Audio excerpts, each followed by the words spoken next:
form to mental assent and then to spiritual realization and experience. And it is in the reverse order of these dimensions that we need to present the message of our faith to outsiders and also to the very many doubtful Muslims and to our children. Further aspect of this is that Muslim communities in the West need to cultivate even more respect for indigenous flowerings of Islam. Very often we see people from the traditional Muslim world regarding themselves as somehow superior to or even in charge of the African American Muslims, who are such an important and rapidly growing feature on the Muslim landscape here. However, precisely because those Muslims have not experienced the despiritualization that can sometimes accompany the migration process, we may expect them often to be spiritually and hence intrinsically more whole than most people who are dealing with the problems of an acculturation. We need, I think, to be very frank about that. Sometimes we marginalize them, and they deserve much more than that.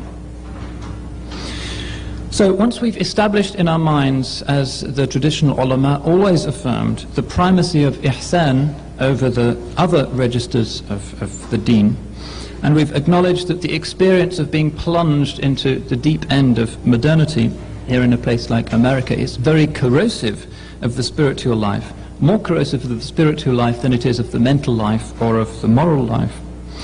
We can begin to ask ourselves the question precisely what it means in a modern minority context, as Muslims fumbling for an identity in a modern industrial society in whose creation we had no hand, to be attached to the way of Sayyidina Muhammad sallallahu alayhi wasallam. In what sense do the Sunnah and the Seerah and love for the Prophet sallallahu alayhi wasallam function for us as norms and as simple patterns which give meaning and shape to our lives? Again, remaining attached to the outward form, the zahir of the Sunnah, is comparatively easy, at least for the first generation of newcomers or of new Muslims. Remaining fully in a state of Iman is a bit more difficult. And by Iman I don't mean primarily a formal assent to a set of doctrines. That belongs to the first pillar of Islam, and hence the first dimension of the faith as expressed in the hadith of Jibreel. By Iman I mean what the Arabic term actually implies, which is not belief, but a living, secure awareness of the existence and guiding presence of Allah. Adherence to ihsan is rarer still, and this is the heart of our problem here. Worship Allah as though you saw Him, and even if you do not see Him, He sees you. That's what the hadith says, and it's a very exalted station. But no matter how exalted it may be, it is actually indispensable. Because we're no longer surrounded here by social values which back home sustained our Islam and Iman in an untroubled way.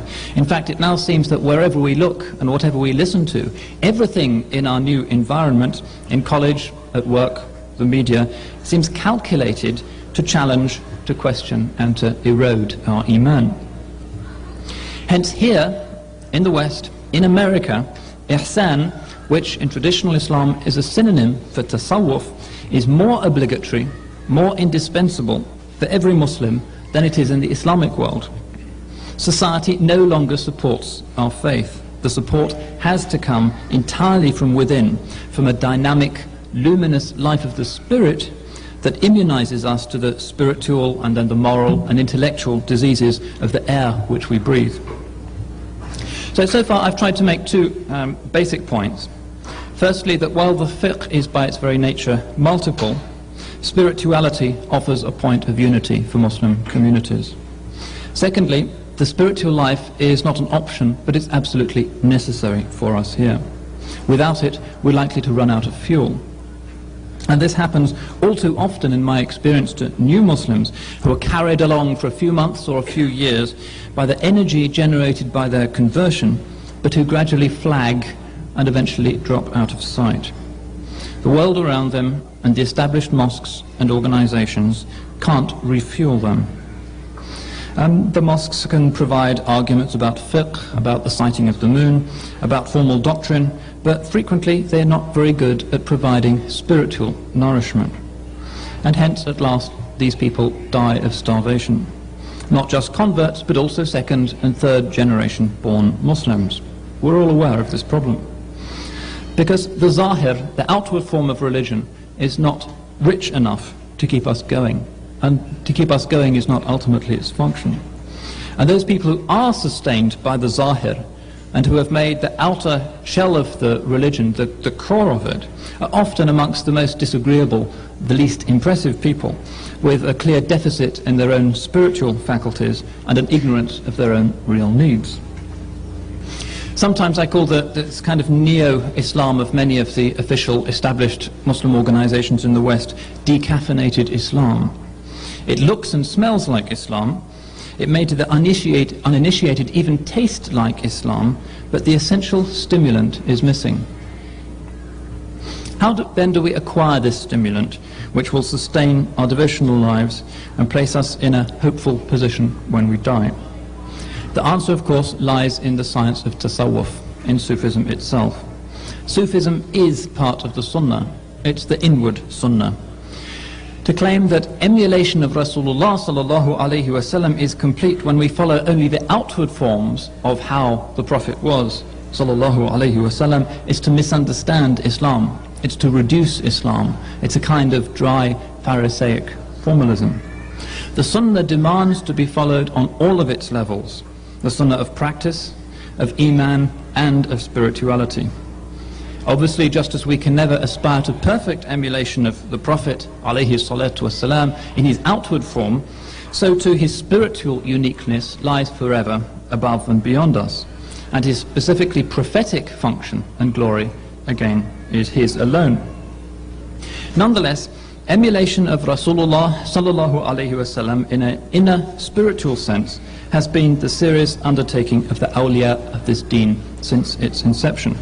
In fact, that's true by definition. That's what a wali is. The awliya, well, obviously they can't be prophets, are his heirs, are his inheritors. A hadith tells us that the ulama are the inheritors of the prophets. They aren't prophets, but they emulate them and inherit many of their functions.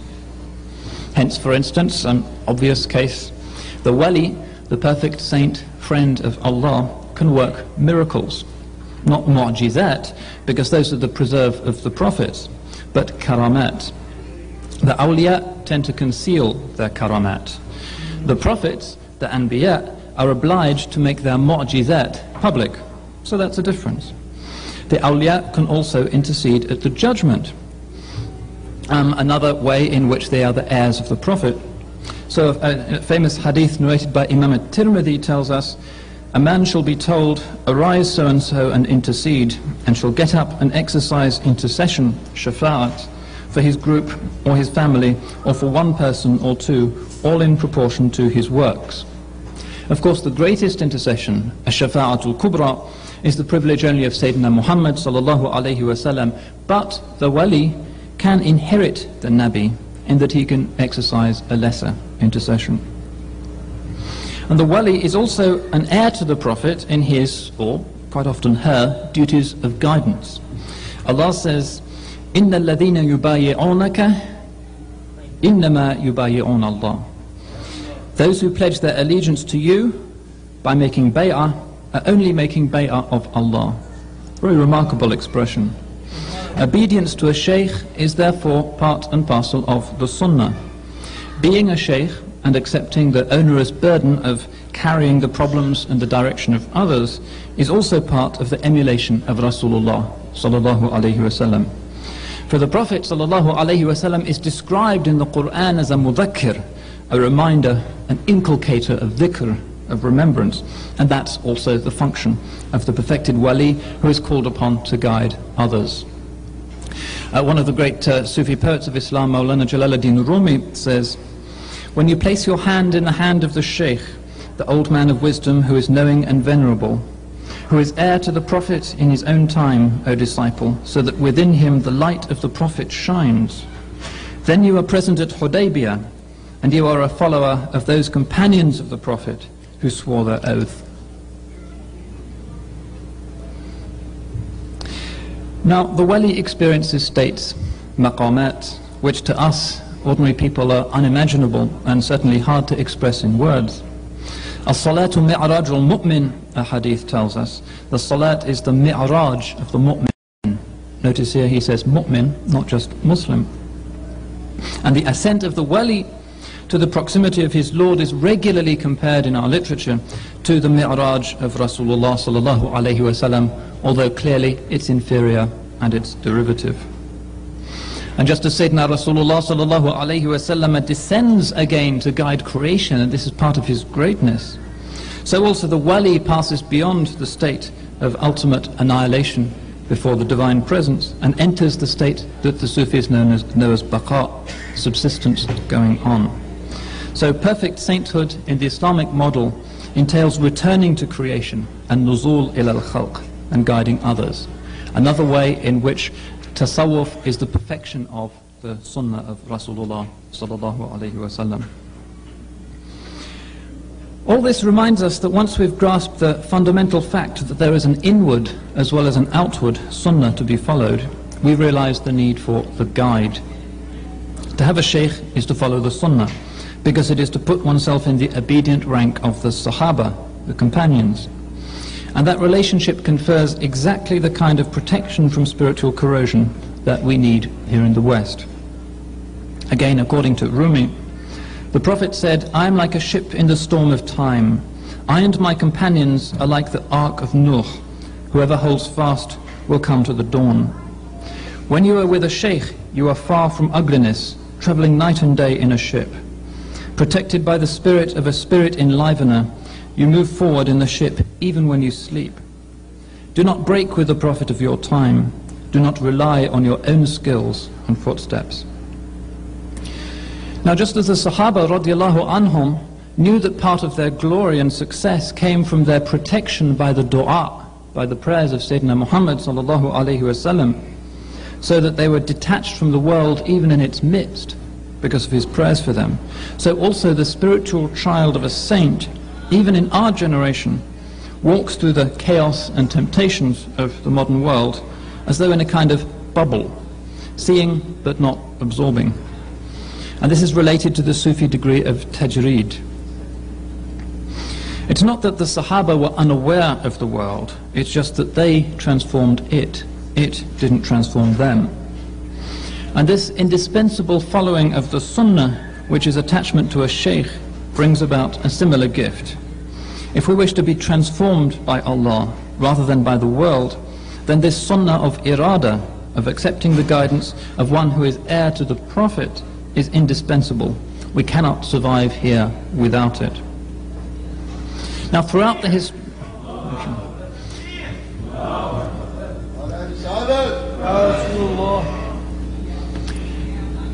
it seems to me that throughout the history of Islam, this has been the secret of the Ummah's success, but particularly the Ummah's success in reaching out, in expanding to possess and inspire new souls. The Sahaba, although originally not the bearers of high civilization, they were simple desert dwellers, converted the advanced peoples of Byzantium and Persia. And this is one of the great mysteries of history as to how they could have done that. In fact, it's the only case in history of a nomadic people converting a settled population.